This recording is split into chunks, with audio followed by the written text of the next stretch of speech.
What's going on, friends? It's hard to believe it has been almost a decade since the Milwaukee 8 engine has been introduced. But now we have the second generation of the Milwaukee 8 engine. Now, one thing that you got to remember is that this second generation of Milwaukee 8 engine, the displacement may be 117, but this isn't exactly the 117 that used to come into CVOs just a few years ago.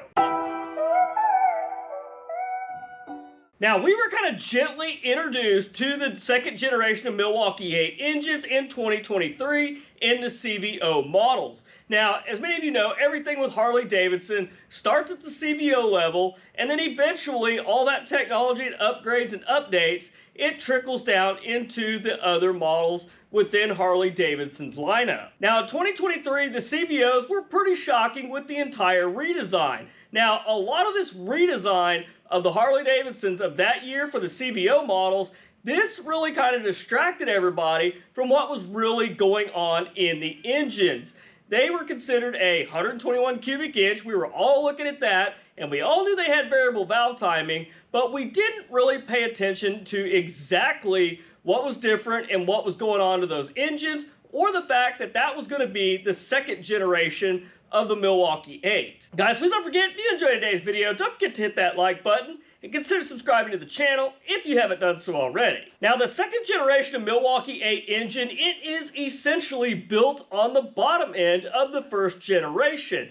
But we do know that there is a little bit more going on the cam chest. There are some differences there, but the real magic on these engines not only happens with the displacement in 117 and 121 cubic inches, but it's the fact that Harley-Davidson actually took the time to do a brand new head design, a brand new air intake design, and not only that, and maybe surprisingly, Harley-Davidson actually thought of the cooling system and updated that as well. The Gen 2 Milwaukee 8 is using what Harley-Davidson calls the catapult system. And for once, I think Harley-Davidson actually may have gotten something right. The main difference and where a lot of the power comes from on the Gen 2 Milwaukee 8 is in the redesigned heads. They went with a center port design, which actually has oval ports. Now, these oval ports with the center port design, this really increased the airflow volume and optimizes what's actually flowing through those cylinder heads. Not only did they make it flow better, but they made it flow more efficiently.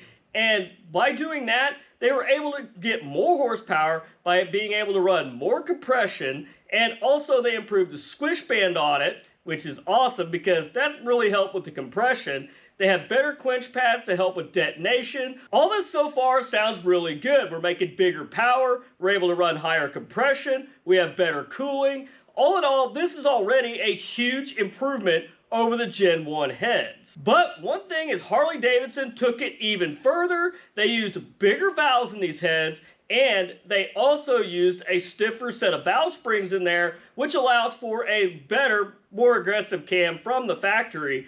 But if you're into aftermarket performance and bolt-in cams, they basically handed the aftermarket companies a gift. And by using those better valve springs in there, they could go back and redesign bolt-in cams, which are going to make even better power to take advantage of these newly redesigned heads and the displacement by already having the stiffer valve springs in the factory heads. So with better cooling, stiffer valve springs, and an oval-shaped combustion chamber, Harley-Davidson really had performance and expansion in mind.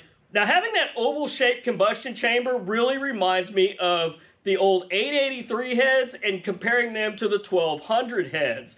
This was something that was always overlooked when somebody would take an 883 and upgrade it to a big bore 1200. They put the 1200 heads on there, but they would use the pistons that would work with the 883 heads, and you really lost a lot of power in those basically dished round-shaped heads. Now, having this oval-shaped head like the 1200, when you put those on an 883, that's where you really unlock the power. They essentially did the same thing on the Milwaukee 8 and paired it with increased displacement. Now, as is out of the box, the Generation 2 Milwaukee 8, this thing is going to run damn good, especially when you start putting cams in it and you start adding those higher compression big bore kits.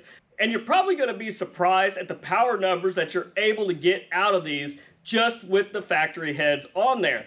Could they benefit from supporting, polishing, and a little bit of head work? Absolutely. But for most folks, you're going to be surprised just how much power you can get through this on the factory heads with no modifications needed. Now, that is a huge plus right there. It is not very often that we get to say factory parts from Harley-Davidson are actually pretty damn good out of the box. So this makes me really proud to say I feel like these are pretty good right out of the box. Now, there is also another improvement on the Gen 2 Milwaukee 8 that I think we can all appreciate. Do you guys remember on the Gen 1 Milwaukee 8s, one of my biggest complaints was the plastic air intake on these motorcycles? That was just plain cheap and horrible, and if you got these motorcycles extremely hot, there was even the possibility that the damn thing could melt. Not only was it plastic, but it was restrictive as well, and you had to go aftermarket, Screamin Eagle, however you want to go about that to actually get a cast piece. Well, on the Gen 2 motor, that is no more. Harley-Davidson went back to a cast piece on the air intake. It's flat, it's oval port, it matches the new heads, and this thing flows way more air than the old stock piece of the past that was plastic on the Gen 1 heads. Now, not only does it flow better and create more power for the engine versus the old style, it does something else we can all really appreciate. It sits down a little deeper and further back between the heads, which also brings the air cleaner mounted on the motorcycle in further, giving you more legroom on the right-hand side of the bike. That's always been a huge complaint about Harley-Davidson's, was legroom on the right-hand side of the bike with your knee hitting the air cleaner. So Harley-Davidson essentially killed two birds with one stone on this new intake design. Now, don't worry, it actually gets better, because this new engine actually uses a larger throttle body. So if you decide to upgrade to an even larger throttle body over stock, you're not going to really lose as much legroom as you used to in the past. Now, the new throttle body on the Gen 2 Milwaukee 8 is actually 58 millimeter, and on the Gen 1s, it was a 55 millimeter. So you're already getting to take advantage of better flowing heads, better intake, and you already get a 58 millimeter larger throttle, a 58 millimeter throttle body. You may not even have to go to a 60 millimeter or even bigger, depending on what you're doing with the engine. Maybe just a little porting on the stock throttle body be more than enough. That 58 millimeter throttle body that comes stock, you can go up to a 128-inch big bore kit with a bolt-in cam and have zero issues with airflow when it comes to making power on these engines. You're not going to be choking it out, even at that much larger displacement. You can probably even go up to 131 or 135 with it before the throttle body even starts to become a concern. Now, as I mentioned, Harley-Davidson didn't neglect the cooling system on these Gen 2 models. Harley-Davidson moved away from the twin cooling design and actually went to a center cooling design, which what that means is that instead of just flowing coolant over the exhaust valve so the rider doesn't feel as much latent heat, Harley-Davidson went even further and they ran coolant across the entire cylinder head itself. Now, don't worry, they even applied these same principles to the Softail models that are air and oil cooled, where they actually flow the oil across the entirety of the cylinder head now to help cool the entire top of the engine down.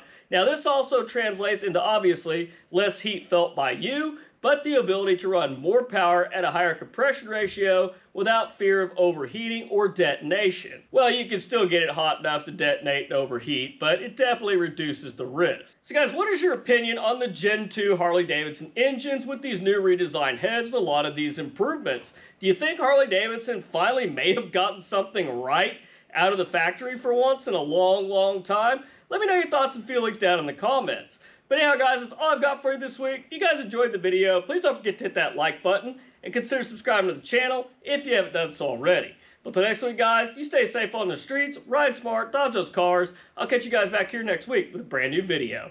Thanks for watching.